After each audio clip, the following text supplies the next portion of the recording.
The Last of Us Part 2 offers a profound experience. The main aspect that makes up that profoundness is how it explores empathy through the player.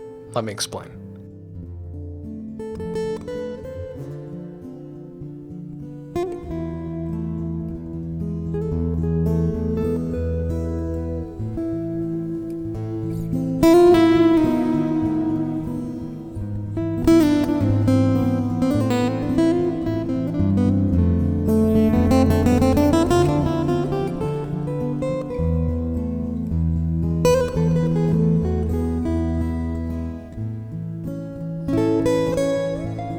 The structure of the narrative is used to challenge the player to see if they can empathize with someone they hate. I will be analyzing my experience with this aspect of the game. Now, I don't expect everyone to have gone through the exact same experience, but I doubt many wouldn't have gone through something similar.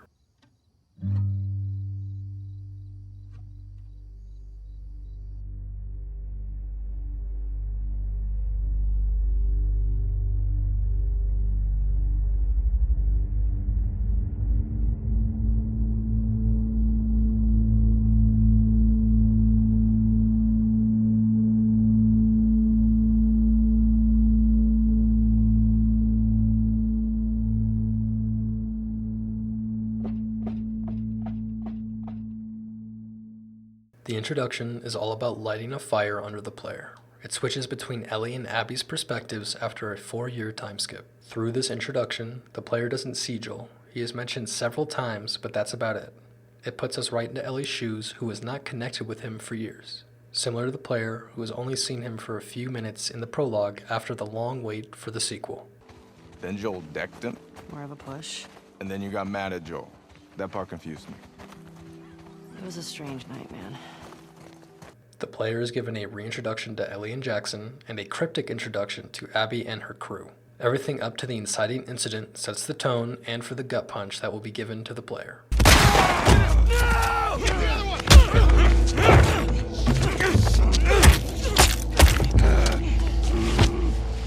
Laura, all clear? He's out. Put him against the wall. Tommy! Get off me! Get off me!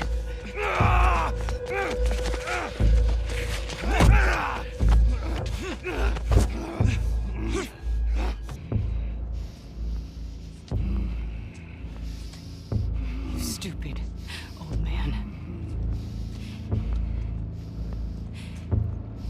You don't get to rush this.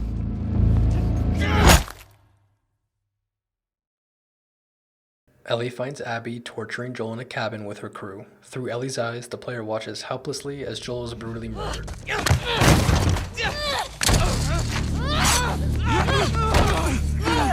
her down! Get off me! Get her hands! Get the fuck off me! Bitch! You got her! Look, you got her! Okay? You're gonna fucking die! What's going on? Let him go! Who is that? Let him She go! snuck in. Why aren't you posted up outside? We didn't think anyone was gonna show up. What the hell did you expect? We gotta get out of here before the whole town's on top of us. You're done. You want what I want, right? End it. Now.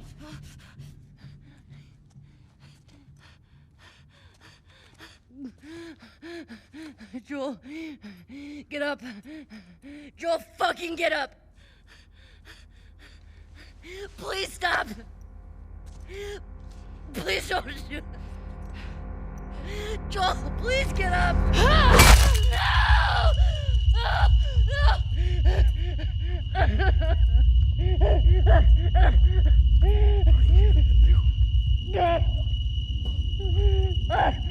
I'll fucking kill you.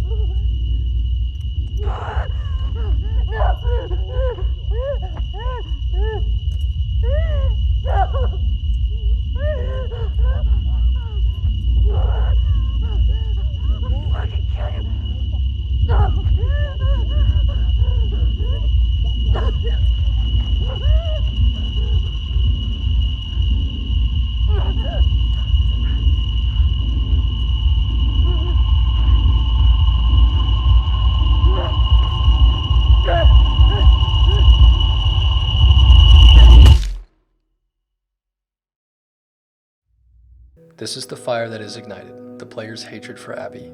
Both Ellie and the player want to enact revenge. Joel's death is this early to ignite that fire within the player. The player willingly goes along with Ellie's revenge quest to Seattle to avenge Joel with their sights on Abby.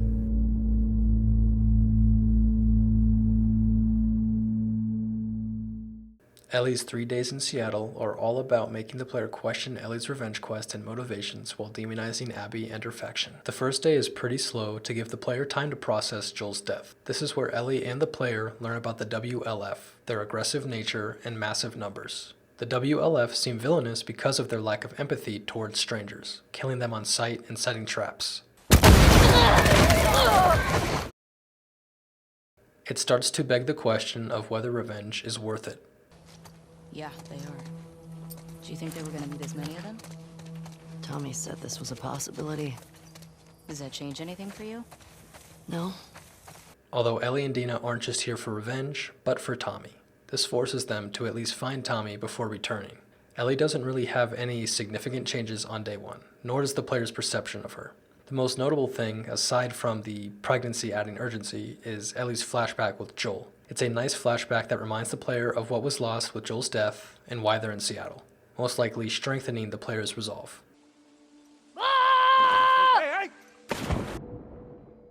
The ending of the flashback, however, foreshadows how the relationship will continue with Joel's lie looming over it.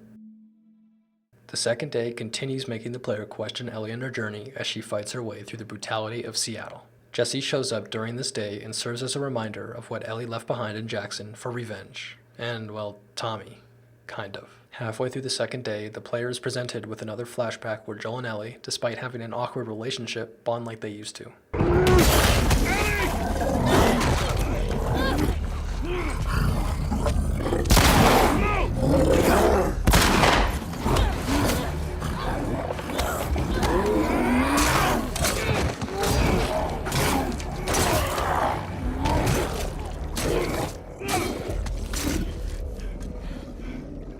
This is until they find the 2 Jackson teenagers who died to cordyceps. Ellie and Joel have a small argument about what happened back at the Firefly Hospital. Joel is able to convince Ellie to drop it, but this leaves many questions for the player. What was their relationship like when Joel was murdered? There was mention of their relationship being weird during the introduction. Did anything happen? Did Ellie find out? This is only halfway through the day, though.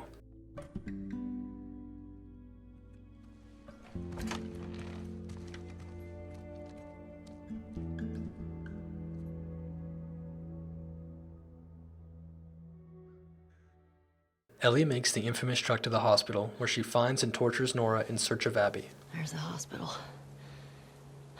Fuck. Thought I'd be closer. She uses Tommy as an excuse to go to the hospital so urgently, which will be relevant later. Wait, you're gonna go now? Yeah, we have a lead. Like, at least just wait for Jessie to rest up. She could be gone by then. Ellie. We know her location. Maybe Tommy does too. Ellie brutally tortures Nora with a pipe, which the player is forced to be involved in by pressing an input for each swing, but a lot is left to the imagination, especially when it cuts to Ellie returning to the theater, where she is visibly distraught and can barely look at Dina. She is ashamed of what she had to do and the lengths she went to do so.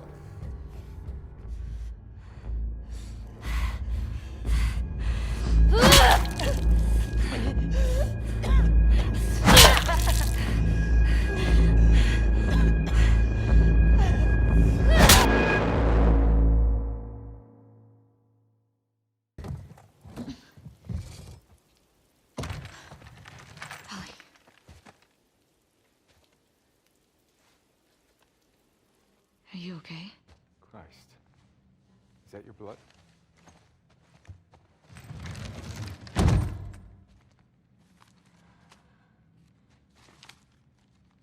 She's hiding out in this aquarium.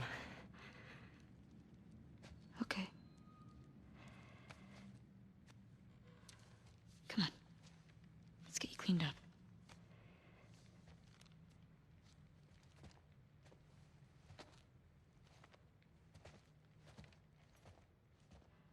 Ellie is becoming scarred mentally more than she was, and scarred physically. The player is feeling similar emotions. Even if they still want revenge, they care for Ellie's well-being. They probably hate the dark path Ellie is walking. The second day ends with another flashback. This time, Ellie finds evidence about what happened at the Firefly Hospital. She confronts Joel about it and demands the truth. Joel confesses to her, and Ellie decides that the relationship is over, but she'll still live in Jackson. This is where the player starts to question Ellie's motivations and maybe even dissociate themselves from her, especially after torturing Nora. Tell me, what happened here?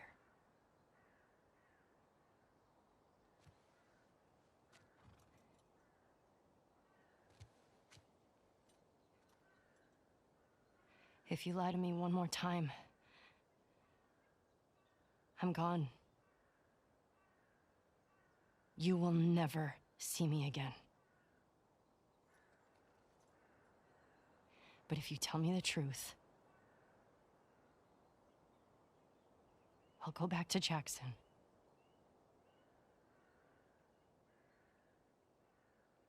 No matter what it is.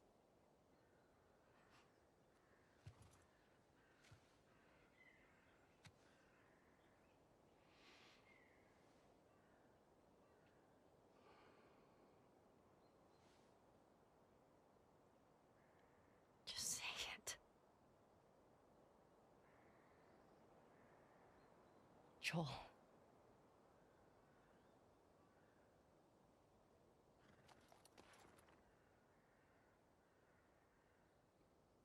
Making a vaccine.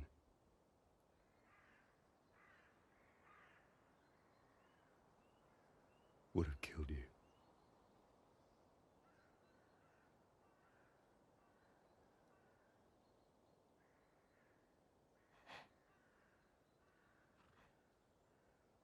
So I stopped them.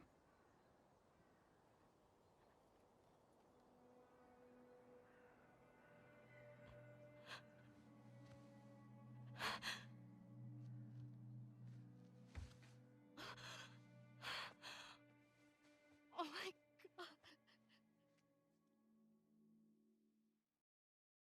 The player can see how much this revenge quest is hurting Ellie. Is avenging Joel worth the cost? What are Ellie's true motivations if their relationship has deteriorated? Why is she going to such lengths if this quest is hurting her mentally and physically? These are the questions going through the player's head. Ellie's third day finalizes the build-up to the transition to Abby and to the actual exercise in empathy. The player is shown how far Ellie has gone in her dark descent and is against her revenge quest at this point. She goes after the lead on Abby at the aquarium rather than going after Tommy, contradicting the excuses she previously made. She never cared about Tommy, at least as much as she cared about revenge. She can't use him as an excuse this time. We can get to the marina through here. No, we're taking the boat. You heard them, right? They're talking about Tommy. We don't know that. Who else is it gonna be? If it is him, he'll be gone by the time we get there. Abby is where he'll be headed, so if we just What fall, if he's in trouble? he can take care of himself. Jesus Christ. The best way to help Tommy is to go after Abby. You do this, I'm not saving your ass again.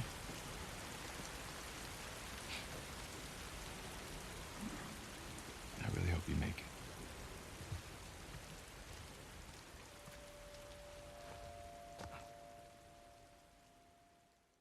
When she gets to the aquarium alone, she kills a man and a pregnant woman. While they attacked her first, this would have never happened if Ellie hadn't gone on her revenge quest in the first place.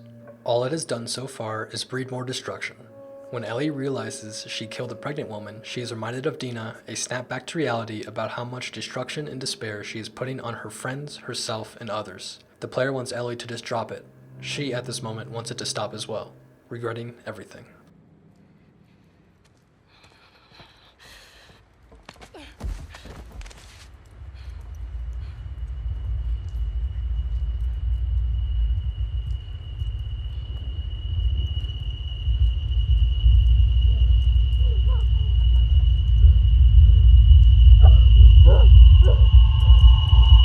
Tommy and Jesse plan the route back to Jackson at the end of the day. The player and Ellie are ready to go back as well. Ellie isn't over revenge, and the player might not be either, but returning to Jackson is the smartest and safest choice. Everyone is back on a similar page. All it took was a terrible wake-up call.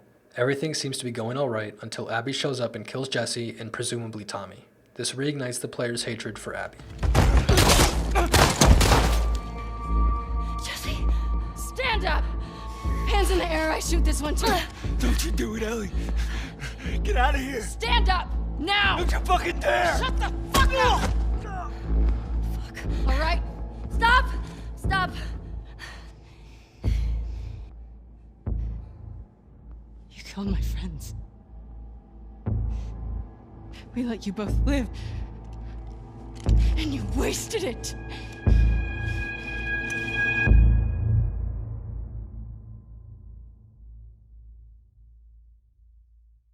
The narrative's introduction made the player hate Abby.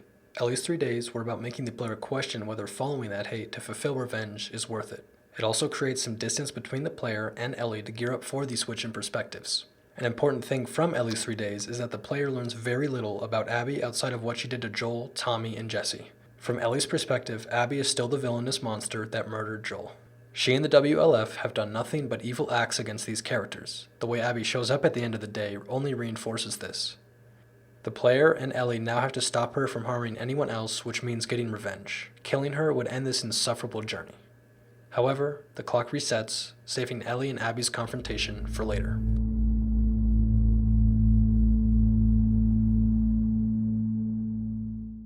The player is thrust into Abby's perspective 4 years earlier, the same day Joel saved Ellie from the Fireflies. Abby's father, Jerry, was the lead surgeon that Joel killed while saving Ellie. Before this fact is revealed, there is an integral scene where Marlene and Jerry argue about performing the fatal surgery on Ellie. It's important because it shows just how hard that decision was to make. The Fireflies didn't do it out of malice, they did it out of what they thought was right. Are you telling me this is how it's gonna be? I am begging you to buy in. And what if this was Abby? Look, everything that we've been fighting for, all the sacrifices, all of the horrific, all of that is justified with this one act. If this was your daughter, what would you do? Marlene challenges Jerry to empathize with Joel, who he tried to ignore as a coping mechanism. It sets the stage for how the player will be challenged to empathize with Abby. The player gets to witness the aftermath of Joel's massacre, getting to watch Abby break down at the sight of her dad's lifeless corpse. This is why she killed Joel. In the fucking building? Abby. No! Abby, don't look. Dad! Dad! No! No! No!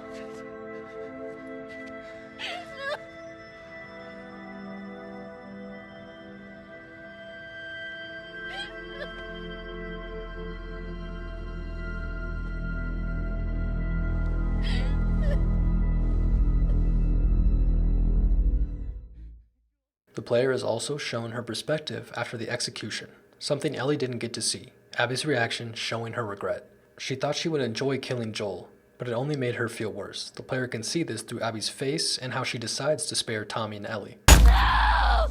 No! No!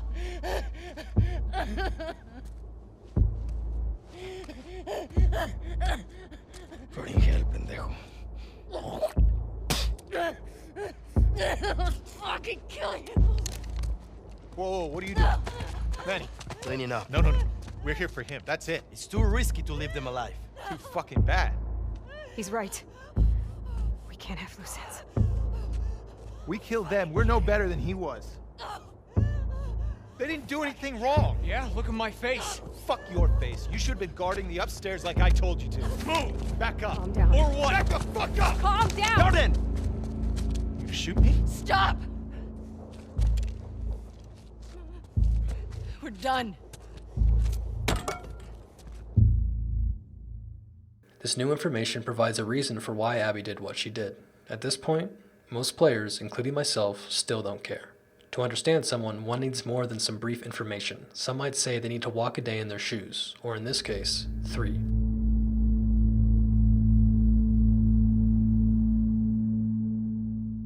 Abby's 3 days in Seattle are about showing the player that Abby is more complex than an evil villain, along with her friends and even the WLF to an extent. It's about showing the player the other side of Ellie's limited perspective, which is why it runs parallel to Ellie's 3 days. This is where the exercise in empathy truly begins. Can the player empathize with Abby? Someone they hate? Someone they've dehumanized? They do an amazing job of making this challenge emotionally difficult yet reasonable.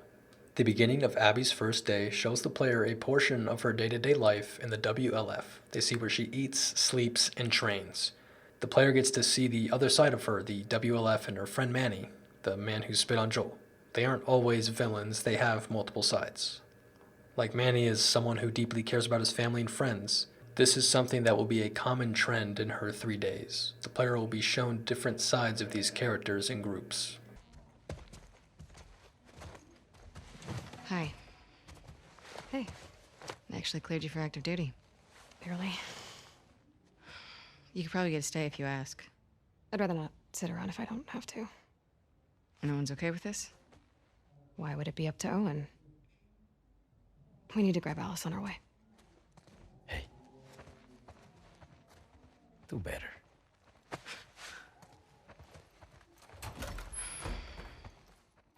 It's not all sunshine and rainbows at the stadium, though. There is an evident inner conflict within Abby. The way she wakes up shows that she is still troubled by her loss and that she has only added more trauma on top of it. There is also tension between her and Mel. One reason is because of what happened at the cabin. The second is because of Owen. However, they'll smooth things out when they get ambushed, for now. The whole introduction doesn't expect the player to immediately like or even empathize with these characters. It is just setting the stage and is a little monotonous to give the player some time to adjust. The player most likely just wants to get back to Ellie, rejecting the challenge, but they're in for the long haul. Look, fob, sweet fob. Almost there. When Manny, Mel, and Abby get to the fob, they learn that Owen shot and killed one of their friends, Danny. Who's in that body bag?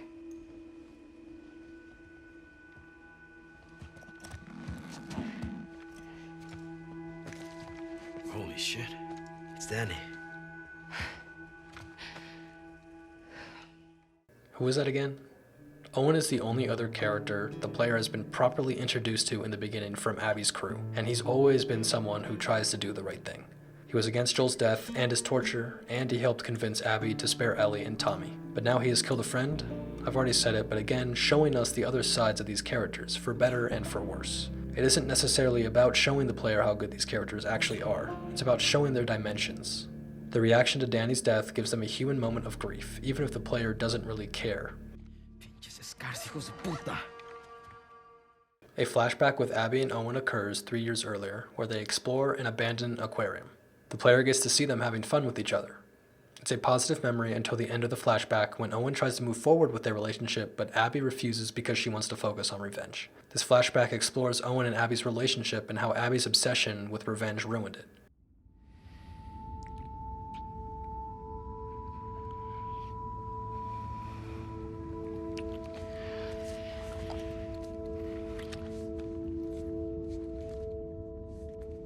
You want me to slow down? No.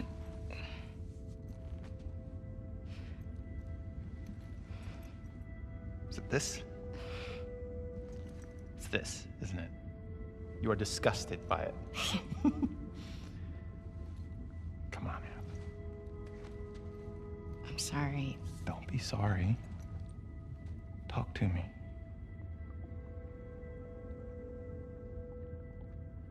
I know all the leads have dried up, but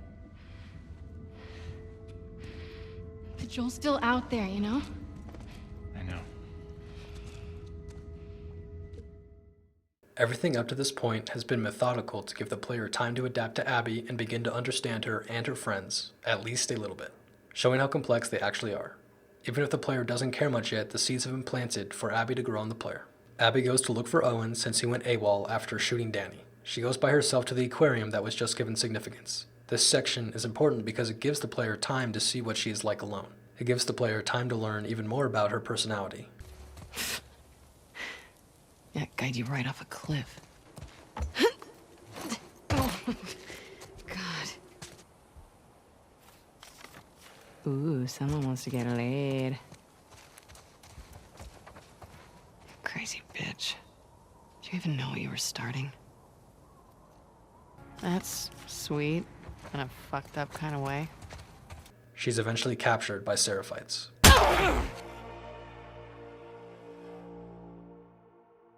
Another flashback occurs 4 months earlier when Abby visits Owen at his aquarium where he and his new romantic partner Mel live. Abby's obsession ruined her relationship with Owen. However, it is evident throughout the flashback that they still have feelings for each other. At the end of the flashback, Abby tells Owen they found a lead on Joel. Owen decides to go along with it because everyone is on board, including Mel. He is pressured into it because he cares for his friends. This flashback continues to humanize the characters that were behind Joel's death, and the player now has a good understanding of where Abby, Owen, and Mel's relationship currently stand, which is important to the conflict that will happen between these characters. Abby wakes up about to be gutted and hanged by Seraphites, but is saved when a former Seraphite, Yara, is captured. Yara's left arm is pelted with a hammer, and before the right arm meets the same fate, she is saved by her brother, Lev. Yara decides to save Abby, and all three of them escape the dark forest while being hunted by stalkers. Abby helps Lev and Yara out of a building, but she gets trapped. Yara and Lev presumably leave her, and Abby is forced to fight waves of infected. However, Lev and Yara find a way for Abby to escape, despite it being easy for them to abandon her. This part should seem familiar, as it is mirroring the time Joel saved her, an enemy, just like the former Seraphites. However, this time, she decides to help them a little bit. But she has more important matters to attend to, or that's what she believes. Abby finds Owen in his boat at the aquarium. She questions him about what happened between him and Danny. Owen explains that he is tired of the senseless violence between the WLF and Seraphites and wants to follow a rumor about the Fireflies regrouping. He wants to fight and survive for something he believes in. They argue, with Owen calling Abby out for her senseless and brutal revenge on Joel. Things get physical, but it quickly turns into a desperate attempt at rekindling their relationship through the primal urge of intercourse. It's not a pretty scene. Abby and Owen aren't doing it out of love, but out of desperation. This isn't a good thing, as Owen is in a relationship with Mel, who is carrying his child. I can fix this. I'll talk to Isaac. I am tired, Abby. I don't want to fight over land that I don't give a fuck about anymore.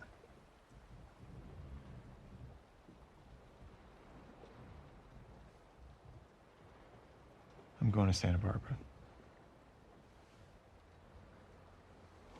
To chase a rumor? I've heard it more than once.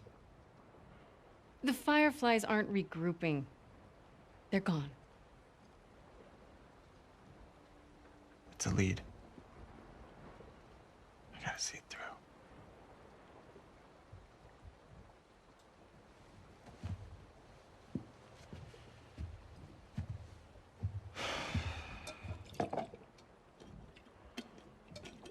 What about Mel?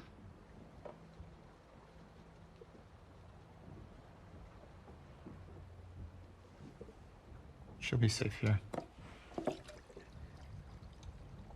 Okay.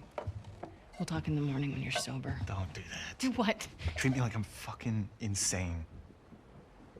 You feel the same way. If the Fireflies are in Santa Barbara, I go the opposite fucking direction.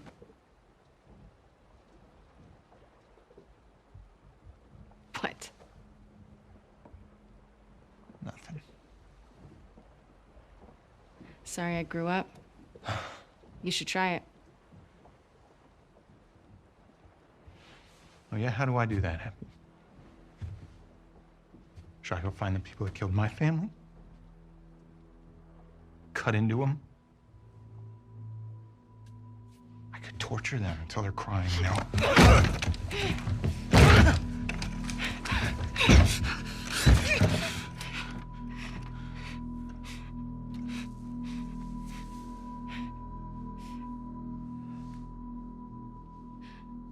Abby.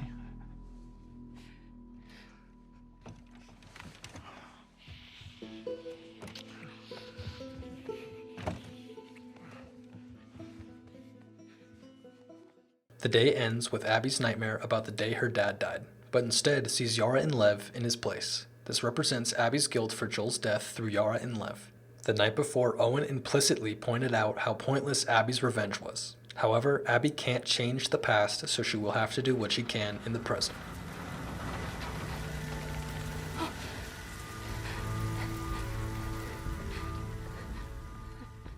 Everything with the Seraphite siblings and Owen is a great example of further humanizing Abby. The player gets to see her better side. She works with former enemies to survive and does what she can before they part ways, while also getting to see her worst side. You know, aside from the obvious, she sleeps with Owen, who is in a relationship with someone else who is carrying his child. This makes it easier for the player to empathize with Abby because she isn't just shown to be a great person aside from the murder of Joel. She still makes bad decisions. She is human. The same concept can be applied to her friends. We see them first as Ellie at their worst during the murder of Joel, but get to see them at their best around Abby. Well, aside from Owen, he is reversed in a way. He is always a character who has tried to do the right thing, even during the murder of Joel. It's only in Abby's section that the player sees his more complicated side with how he handles his relationship with Mel.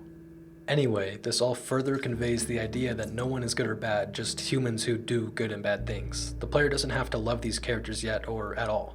At this point, everything has been just to get the player to see that these characters are more than the people they saw when Joel was murdered, even if they don't quite accept it yet. The player probably still doesn't care much for Abby, but they now understand why she killed Joel and how it negatively affected her life. Her confrontation with Owen at the end is the turning point for her character. She is subconsciously ready to try and change, as illustrated by her nightmare, which will be the ultimate catalyst for the player being able to empathize with her.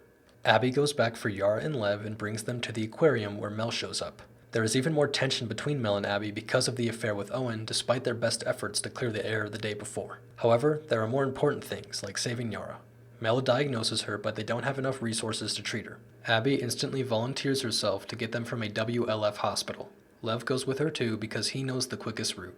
This entire day is about Abby and Lev learning to work together to save Yara by journeying across the city for medical supplies. They bond as they rely on and learn about each other. It mirrors Joel and Ellie's relationship. Can I give you some advice? Oh my god. Just think about the good parts today. The good parts. Yeah, like you run faster.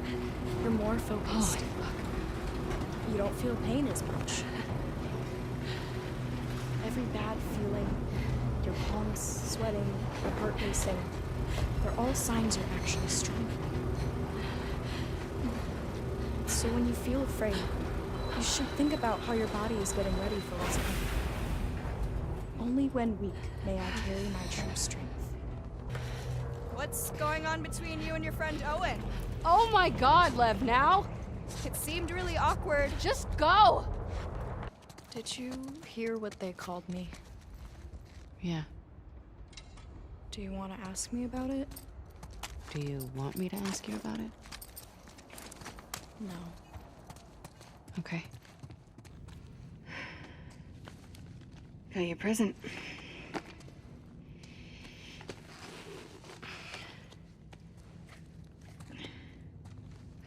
Here.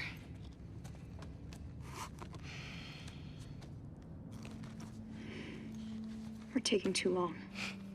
Can't move any faster. We won't do your sister any good if we're both dead. There. We got this. Abby's gameplay is similar to Joel's as well. This similarity helps the player connect with Abby. On their way, Abby actually admits why she is helping Yara and Lev. She says she is helping them out of guilt, or, in other words, to try and make up for what she has done for her sake. If I'm gonna die, I'm gonna die for me. Then what are you doing here? Why did you come back for us? Guilt. Of what? You don't owe us anything. I just needed to lighten the load a bit. An interesting detail is that they grow closer by empathizing with each other as former enemies, mirroring the player's journey. Scars built all this? Seraphites. Yeah, I was gonna say that. It's pretty cool. What's cool? Like, impressive. Awesome. Protect them. I wonder if your prophet had any idea what she was starting. She saved dozens of people in ways no one can explain. She blew up trucks and killed some soldiers. Not that hard to explain. Have you read her writings? Skimmed some? You'd benefit from it. Sure. When they get to the hospital, Abby has to go it alone. Abby ventures down to the lower floors for the medical supplies and fights an amalgamation of infected called the Rat King.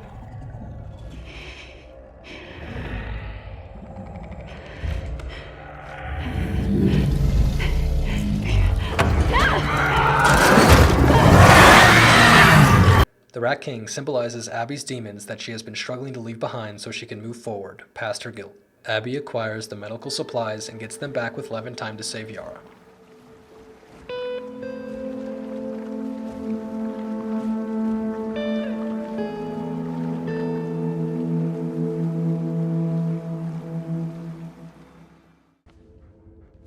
They're just kids. I know. What happened to us?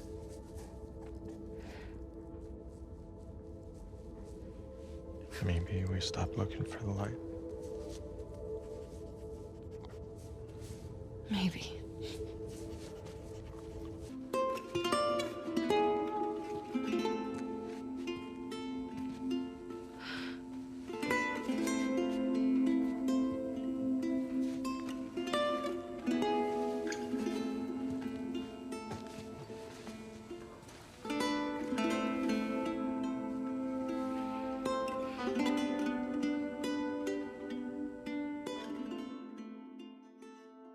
The day ends with Abby getting over her nightmares. Fulfilling her selfless act allowed her to accept the past and move forward. She feels better about herself and is ready to move on with her life. This is where many players, including myself, come around to Abby.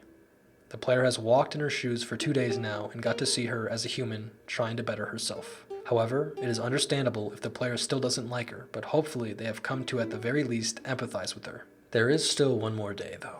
This day shows how Abby is moving on from her past mistakes and trauma through her connection with Lev. Still, it doesn't excuse her actions nor eliminate the consequences. It's important to show these consequences because her redemption would feel cheap if she got off scot-free. The day begins with Mel scolding Abby for being a bad person, implying what Abby did to Joel, and for sleeping with Owen. Mel notes that she is going to Santa Barbara with Owen, Yara, and Lev, but won't go if Abby goes. This is a stark reminder to Abby that doing something good doesn't change the past nor its consequences. Owen invited them to come to Santa Barbara. That is very Owen. I figured you'd have talked him out of going by now. Actually, I'm going with them. But not if you come. What? He may fall for your little act with these kids, but I don't. There's nothing to fall for. Isaac's top scar killer suddenly had a change of heart. Nothing to do with Owen, right? I haven't always done the right thing. You're a piece of shit, Abby. You always have been.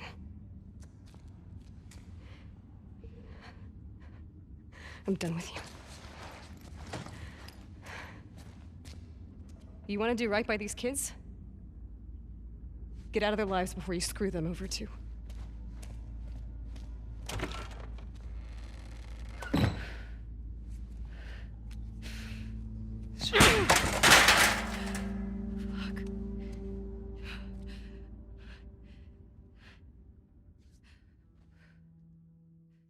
Reminding the player that Abby is human.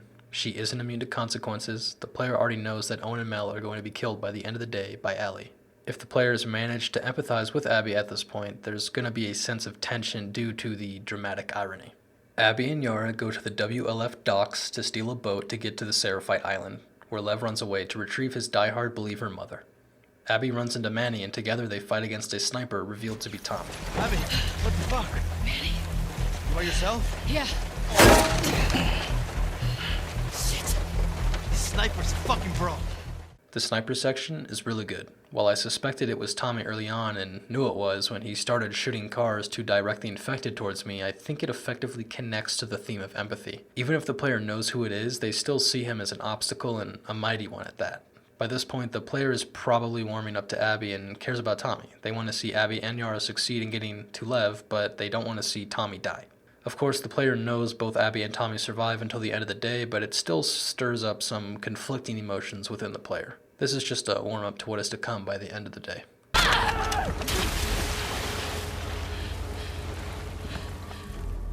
Abby and Yara reach the Seraphite Island where the WLF is invading. May her light guide us through the storm. When you're lost in the darkness, look for the light. What's that? Something my dad used to say. Abby and Yara fight through the island until they find Lev, who was forced to kill his own mother because of how devout she was. As they all try to make it to Haven, where they can use a boat to escape the island, the WLF and their leader Isaac shoot Yara and threaten Abby if she doesn't turn over Lev. Yara kills Isaac, giving Abby and Lev a chance to escape, but is shot to death right after.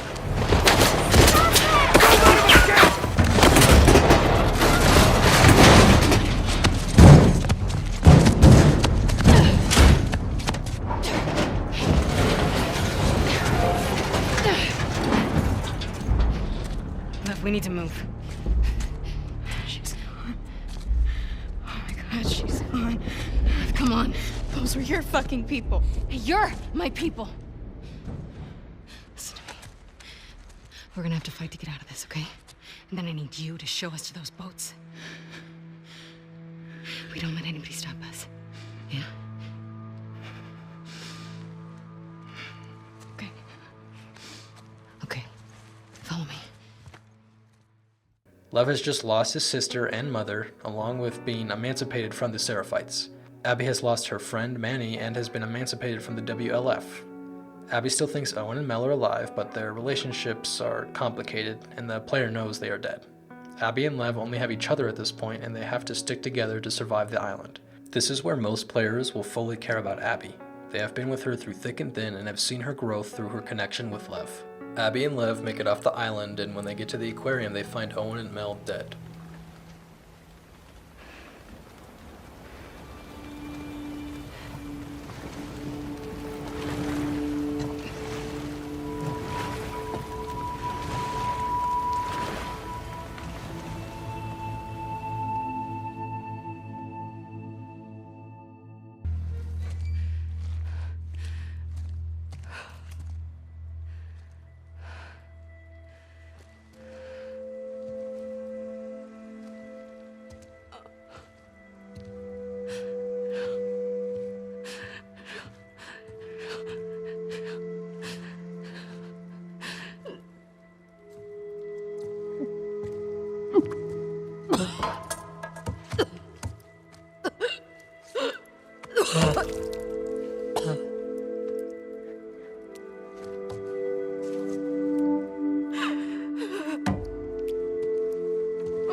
Abby breaks down. She relapses into her vengeful, obsessed self that plagued her during those 4 years.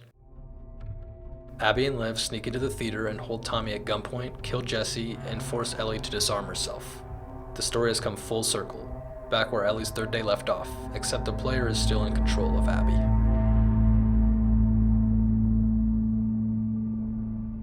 The player controls Abby as she tries to kill Ellie in an emotional rage. In this fight, Abby can't die or else the player gets a game over screen. This implies that Abby will win the fight and possibly kill Ellie. No matter how much the player was able to empathize with Abby, most, if not all, don't want Ellie to die. The players who were able to empathize with Abby don't want her to die either. This fight should create many conflicting emotions within the player, and that is the point. It is where their ability to empathize is tested. They should want both characters to stop fighting and move on with their lives. After the player beats all 3 phases of the fight, Abby gets the upper hand. Ellie is hurt badly, and Abby has Dina in her grasp, about to kill her, but Lev calls out to her, breaking her out of her emotional, vengeful relapse and making her realize that what she's doing won't fix anything.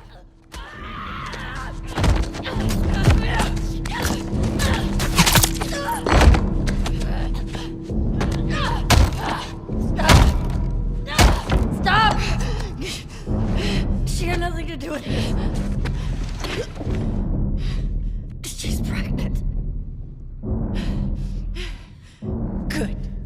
Abby.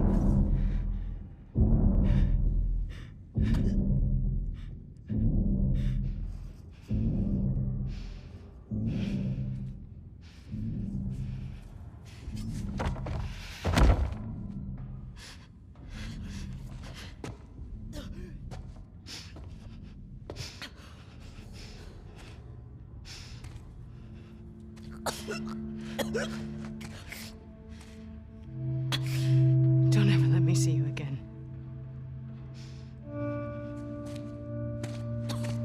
Come on.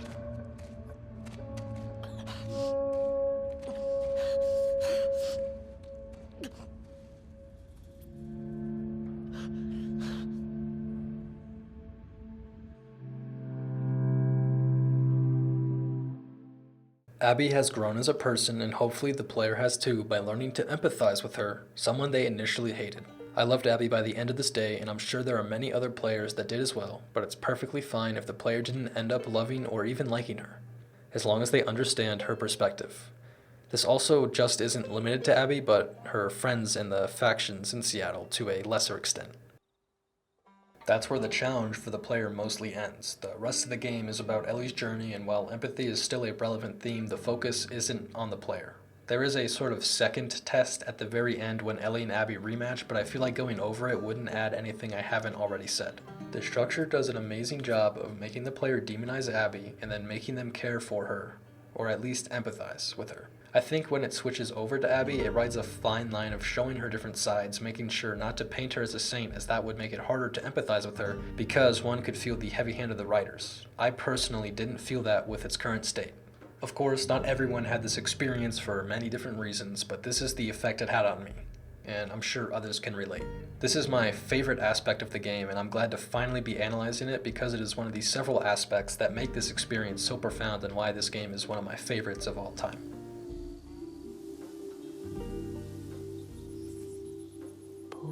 Potato, potato, my little big potato. My potato, my potato, my little buddy potato.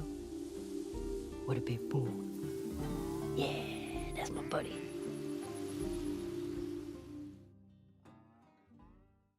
I don't even want to know what happened to you. I got hit by an airplane.